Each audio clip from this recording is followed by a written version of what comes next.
রুহুল আমিন স্বপন, নূর আলী এবং মালয়েশিয়া থেকে দাতু আমিন নূর, সেও বাংলাদেশি।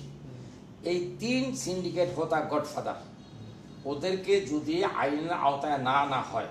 তাদেরকে যদি অ্যারেস্ট করা না হয়, তাদের সেই অবৈধ সম্পত্তি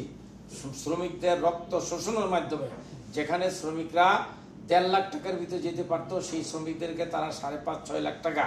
করে তারা নিছে এবং তারা অবৈধভাবে মেডিকেল করছে এবং এই টাকার মূল অংশটা মালয়েশিয়াতে পাচার করছে।